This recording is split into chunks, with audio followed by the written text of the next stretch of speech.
네, 그럼 이제 시작해 보겠습니다. 네, 안녕하세요. 저는 이지 아카데미에서 한문을 맡고 있는 최재원이라고 합니다. 네, 반갑습니다. 이제 지금 이 강의를 이제 들으시는 분들은 한문을 시작을 할지 안 할지에 대한 고민이 있으신 분들이 꽤 많으실 거예요. 아니, 대부분이 이제 그러시겠죠. 일단 한문을 보는 학교부터 한번 알아볼게요. 한문, 일단 한의대 편입에서 한문을 보는 학교는 여기 이렇게 대전 동의 원광대, 그 다음에 플러스 알파 개념으로 동국대학교가 있습니다. 한문 공통범위입니다. 일단 사서하고 의학한문은 다 공통으로 들어갑니다. 동국대 제외하고요. 동국대는 요 밑에서 따로 설명을 드릴게요. 저는 그래서 개인적으로 한문을 보는 학교는 3.5개 학교라고 해요. 그래서 일단은 공통적으로 의학한문하고 사서는 필수적으로 보셔야 합니다. 그 중에서 이제 의학한문하고 사서를 보는 학교는 대전대학교하고 동의대학교예요. 이제 요 원광대학교가 문제인데 이 원광대학교는 범위가 없습니다. 애초에 학교 편입 모집 요강에서도 대전대 동의대학교는 의학한문과 사서만 이제 보게끔 해놨는데 이 원광대학교에서는 한문의 범위를 각 대학교 2학년 수준의 한문 이렇게만 써져 있어요. 그러다 보니까 범위가 따로 없습니다. 근데 이 동국대는 여기 밑에 써져 있는데 지금 여기 잘 안 보이시겠지만 이렇게 써져 있습니다. 생물, 화학, 그 다음에 한의학, 개론 딱 세 가지만 본다고 했는데 한의학, 개론 괄호치고 한의학, 한문 포함 이렇게 돼 있어요. 이 한의학, 한문이 바로 이 의학한문입니다.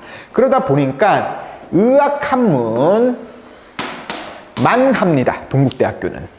그래서 의학한문의 전체 공통, 그 다음에 대전 동의는 사서와 의학한문, 원광대학교는 그 이외에 고문진보, 한시, 명심보감 등등등등 현존하는 한문에 대한 전반적인 것을 다 보게 됩니다. 이렇게 각 학교에서 어떤 범위인지를 한번 보고 그 다음에 이제 문제 형식을 보겠습니다. 이제 이 문제 형식을 보고 나서 여러분들이 하실 수 있는지 없는지, 내가 한문을 할 수 있는지 없는지를 한번 파악해 볼게요. 일단 문제 형식입니다. 문제 형식으로는 이제 전통적인 빈칸 넣기, 그 다음에 주석이라는 게 있어요. 이거는 제가 좀 이따 설명하겠습니다. 그 다음에 한문에 대한 문법, 그 다음이 해설, 한문 해설, 그 다음이 1급 한자 등 이렇게 되어 있습니다. 그러면은 이 빈칸 넣기 문제가 어떤 건지 한번 살펴볼게요. 빈칸 넣기 문제, 대전, 동의, 원광, 그 다음에 동국대에서도 의학한문이 나온다면은 플러스 동국대학교.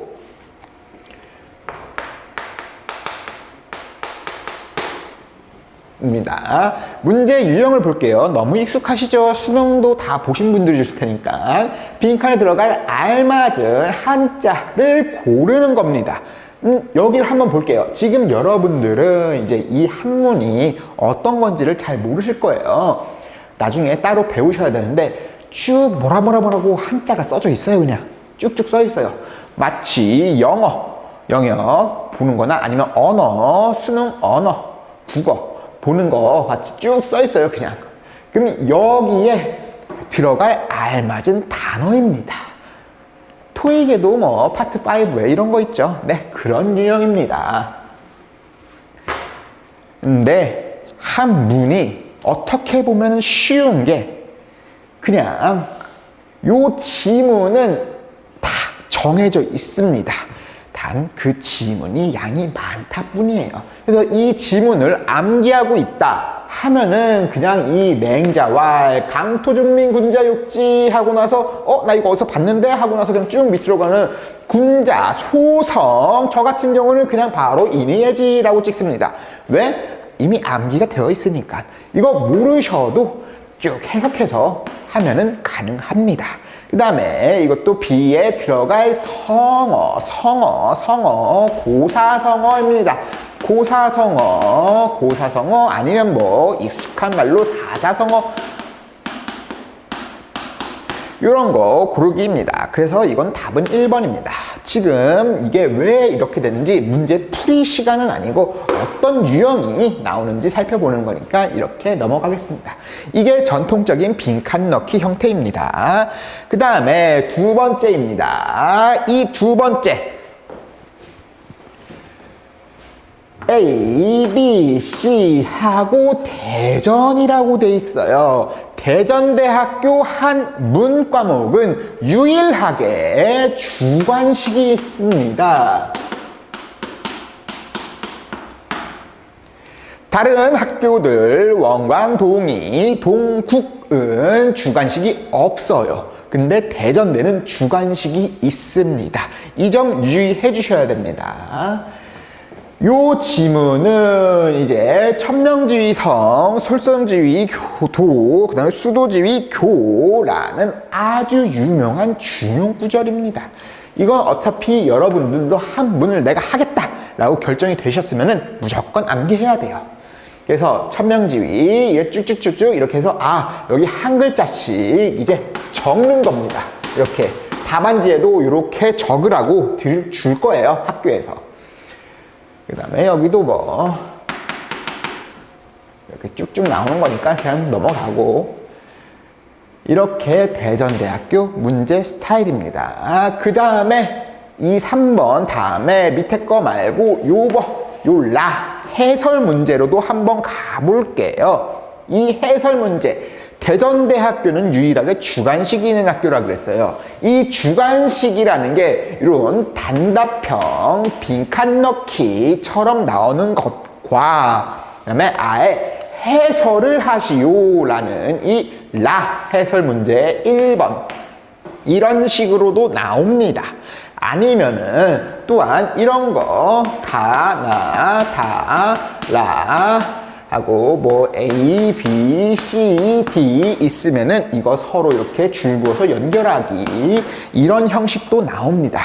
그러다 보니까 대전대는 여러분들이 생각하시는 모든 문제 스타일이 가능한 학교라고 생각을 하시면 됩니다. 그래서 해설 문제 의지호리야 여기 부질자위공 이라는 문장이 있습니다. 이거는 의학한문에서 따온 겁니다. 어차피 나중에 문제풀이 시간이 있을 거니까 지금 문제 형식만 한번 보고 갈게요. 그래서 대전대학교 문제 스타일입니다.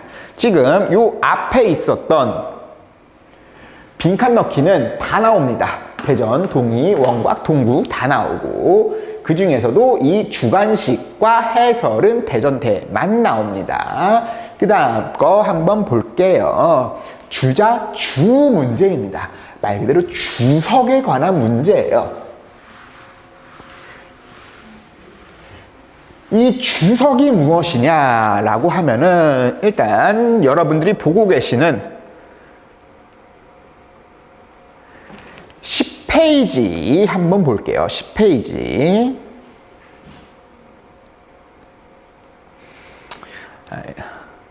10페이지 한번 보면은 여기 이런 게 있어요. 이건 일단 맹자책 좀 이따 나중에 할 4강에서 한번 볼게요. 주석이란 무엇인지. 주석이라는 것은 여기 이 책의 형식이 이렇게 돼 있거든요. 이 진한 글씨로 된 요 부분은 본문입니다. 본문. 이 부분은 본문이고 그 다음에 요 밑에 이 본문과 글자 크기보다 조금 더 작은 글씨로 뭐라고 써져 있는 게 있어요. 이런 게 주석입니다. 그러면은 이 주석에 관한 문제는 여기 보시면은 고로 천장 강대이 머신야신데 라고 돼 있어요. 그러면은 이 주석 처음 보시면 강대임은 사지임대사야니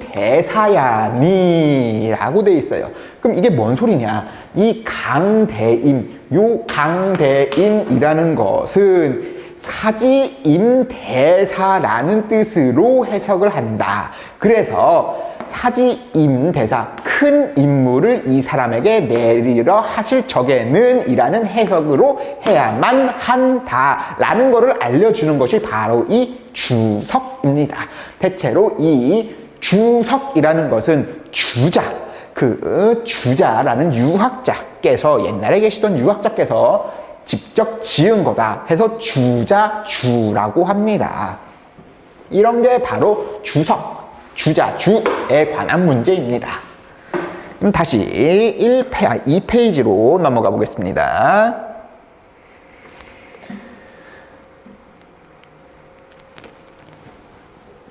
그래서 이 주자주 문제 앞에 보시는 것처럼 이렇게 나옵니다. 이런 문장을 줘요. 그러면은 이것도 본문이었겠죠. 그럼 이 본문이 있으면은 이거보다 조그만한 글씨로 또 뭐라 이렇게 써져 있을 거예요.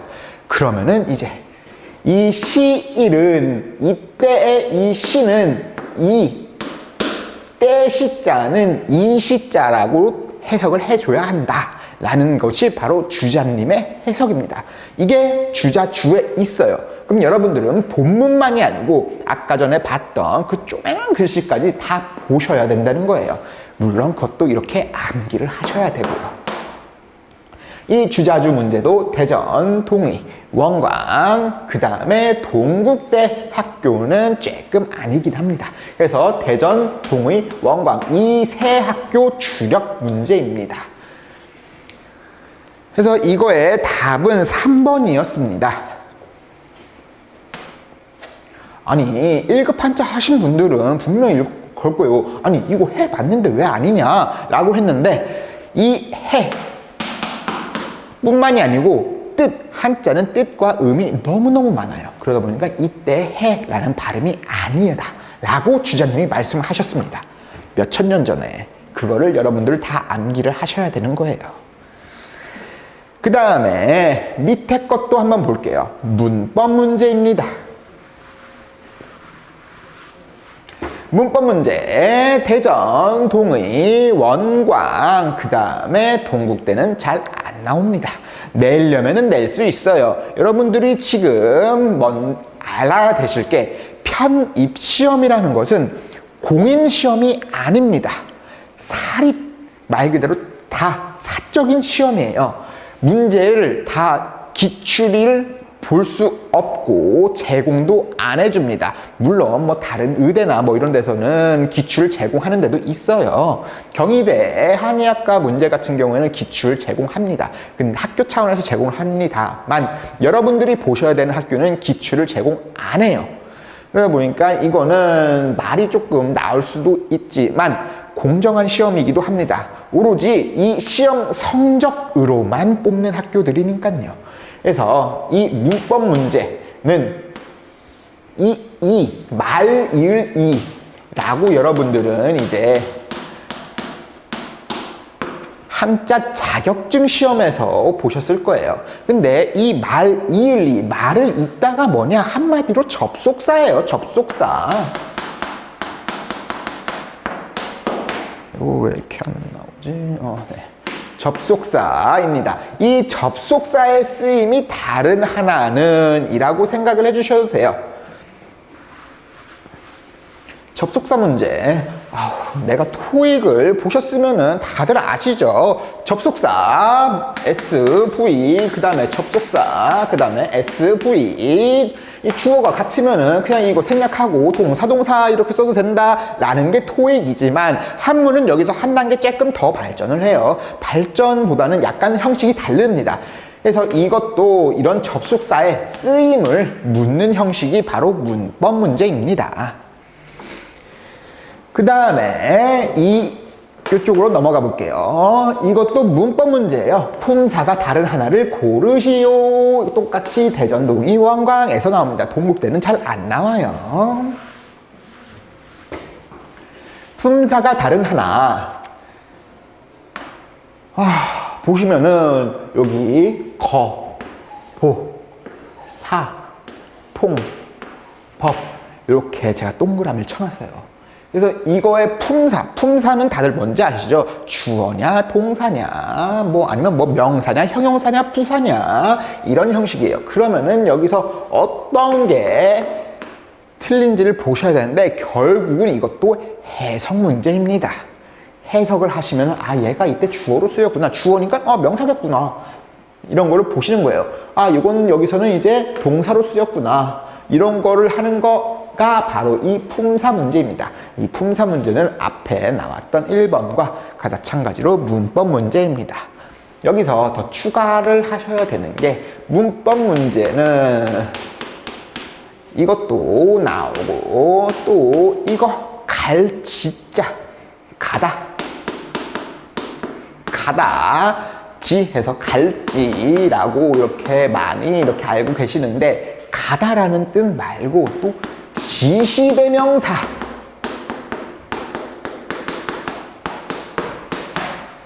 로도 쓰여요. 그래서 이 지를 주고 나서 이게 동사로 쓰였는지 지시대명사로 쓰였는지에 대한 문제도 자주 출제가 됩니다. 이거 말고 또 이 여자 이게 주다 여도 있고 그러니까 give and take에서 주다라는 뜻을 가질 때도 있고 뭐 함께라는 접속사로 쓰일 수도 있고 여러 가지가 있어요. 그런 것이 다 문법 문제입니다. 다시 한번 문법 문제는 대전, 동의, 원광에서 자주 나옵니다. 그 다음 문제 볼게요. 여기서부터는 보시면 알겠지만 원광대학교에서만 나옵니다. 아까 전에 1페이지로 한번 다시 가볼게요. 이 1페이지 보시면은 이 원광대학교가 범위가 가장 넓죠.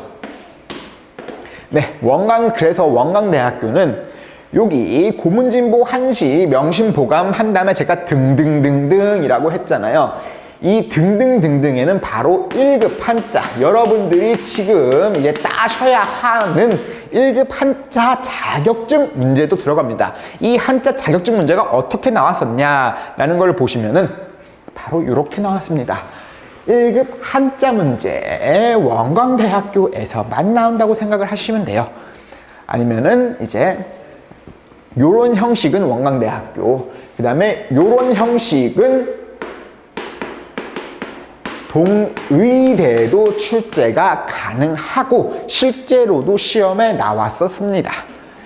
요 1급 한자 문제 원광이라고 되어 있는 거 1번 한번 볼게요. 아래 사자성어를 이용하여 빈칸을 완성하세요 라고 되어 있습니다. 이거 왜 갑자기 뜬금없이 낱말풀이냐 가로 세로 퍼즐이냐 라고 하는데 네, 맞습니다. 이걸 다 한자로 기억을 하셔야 돼요. 문제 스타일이 가로 세로 세로 가로 있고 한 집 한 집마다가 뭐야 하면 이 한 집 한 집마다라는 고사성어, 여긴 지금 사자성어라고 되어 있는데 사자성어는 고사성어 안에 포함되어 있는 겁니다. 고사, 사자. 왜? 고사성어는 2글자도 가능하고 여기 문제에 나와 있는 것처럼 5글자도 가능합니다.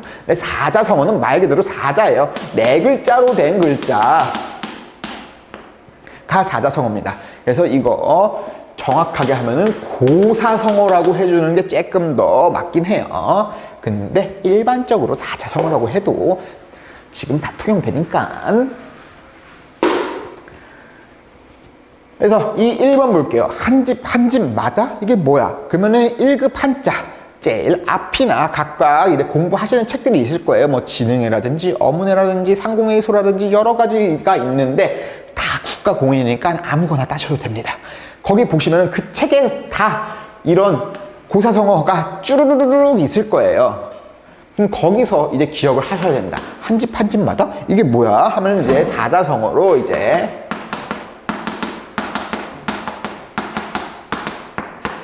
가가호호라는 게 있습니다. 이 가가호호 라는 게 있고, 새로 일정한 거처가 없이 떠돌아다니며 치냄 뭐 이런 게 있는데, 이거는 동가식 서가숙이라는 게 있습니다.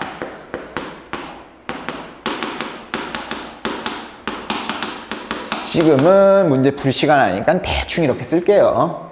그래서 가가호호가 있고, 이거는 동가식 서가숙, 다섯네? 그럼 여기겠죠. 그럼 이게 가짜겠네요, 여기가? 뭐 이런 식으로 푸는 게 원광대학교 스타일이었습니다. 그래서 이거 일단 답은 이게 몇 번이었냐, 동가식 서가숙하고 풍찬노숙 노숙풍찬 해서 아마 4번 맞죠? 4번. 그래서 일단 답을 알려드리면 4번이고, 이건 동가식 서가숙, 이거는 이제 뭐였지? 아주 많은 중생 해서 만호중생이라는 단어가 있어요. 또 그 다음에 여행의 어려움, 한 데서 자고 한 데서 먹는다, 이게 노숙풍찬이라고 합니다. 그래서 이런 거를 또 다 암기를 하고 계셔야 돼요. 그래야지만 문제를 풀 수가 있어요. 이게 바로 1급 한자 문제입니다. 그 다음에 2번 보시면은 이거는 동의대학교도 가끔 이런 식으로 나와요. 그래서 보기에 한자 어 중 다른 의미를 가진 것은 이라는 게 이렇게 실제로도 나왔고 살짝 변형을 한 문제입니다. 이거는 원광대학교에서 실제 기출된 거를 제가 조금 더 바꾼 거입니다. 그래서 보시면은 파천황, 효시, 비조, 남상, 근간이라는 게 있어요. 이거를 주고 어느 좀 다른 의미를 가진 한자는, 네, 이것도 여러분들이 1급 한자 공부하신 그 책 제일 앞이든 뒤든 한자 어의 뜻이 분명히 쓰여져 있어요. 각각 이거는 무슨 뜻이고 이거는 무슨 뜻이고 이렇게 쓰여져 있을 겁니다. 아니면은 뭐 이 파자, 깨트릴 파자 나오고 요 밑에 이 파천왕 단어가 몇 개 있는데 여기에 파천왕이라고 이제 쓰여져 있는 그 자격증 책들도 있어요. 그러니까 각자 이런 것까지 다 공부를 하셔야 돼요.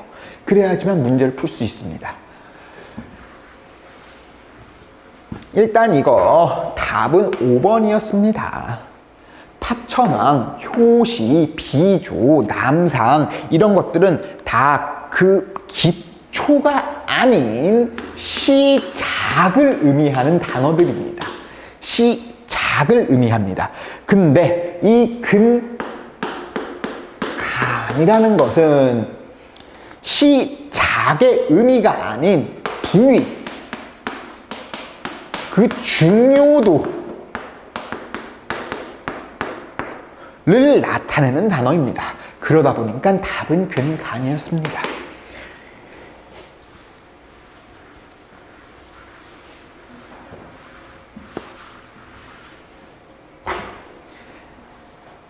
이제 여러분들이 한문 시험을 보시게 된다면은 바로 이런 문제들을 만나 보실 거예요. 물론 지금 이것들은 조금 쉽게 나온 거예요.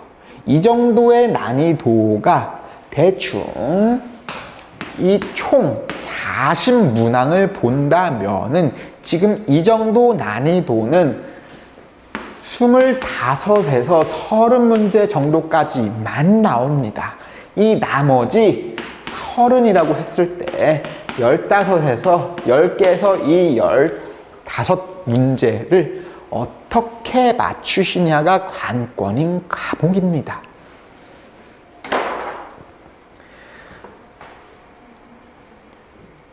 그래서 다시 1페이지로 가서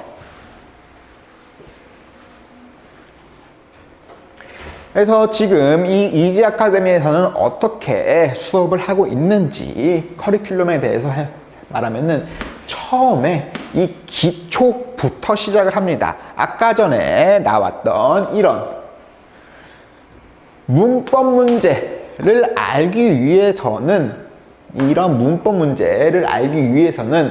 한문의 문법을 알아야겠죠. 왜 토익 학원에서도 일단 문법 수업 하잖아요. 네, 똑같습니다. 한문도 똑같은 거예요. 그 다음에 문법 문제, 문법을 좀 암기를 하신 다음에 제가 직접 만든 이 주요 기출, 빈출, 거기다가 최신 기출의 1급 한자, 요런 사자성어, 고사성어, 한자, 단어, 그 다음에 사서에서 나왔던 역대 기출 그 구문들을 제가 따로 정리를 해서 드립니다. 수업 시간에. 그 다음에 이제 문법이 끝나고 바로 이 명심보감으로 들어가요. 아니, 명심보감은 이 원광대 학교에서만 나오는 거 아니냐라고 하실 수 있는데, 대전대 동의대 학교에서도 요런 거 1번, 2번, 3번, 4번, 5번 이런 보기에 명심보감이 들어갑니다. 그래서 어쩔 수 없이 일단 명심보감을 볼 수밖에 없고, 그 다음에 또 바로 사서로 들어가기에는 너무너무 여러분들이 힘드실 거예요. 명심보감은 말 그대로 천자문을 뗀, 지금 바꿔서 현대에 봐서 비유를 하자면은 이제 가나다라를 뗀 알파벳을 이제 배우고 한글을 배우기 시작한 다음에 보는 게 뭐 동목요결이라든지 명심보감이라든지 이런 걸 봅니다. 결국 지금 유치원생들이 보는 게 바로 명심보감이에요. 근데 이 사서는 최소 15살 이상 중학생일 때 보기 시작하는 것이, 옛날 중학생들이 보기 시작했던 것이 사서입니다. 그러다 보니까 여러분들이 곧바로 사서로 들어가면 조금 힘들어요. 그래서 이 명심보감으로 조금 더 한문에 익숙해지는 시간, 한 3주에서 한 달 정도의 시간을 갖고 그 다음에 사서를 시작합니다. 이 명심보감도 시험에 나오니까 이 대전통의에서도 보기로, 본문 문제 보기로는 안 나와요. 근데 그 1, 2, 3, 4, 5 보기로 나오니까 일단 그렇게 합니다. 그 다음에 사서를 보고 그 다음에 의학한문을 봅니다.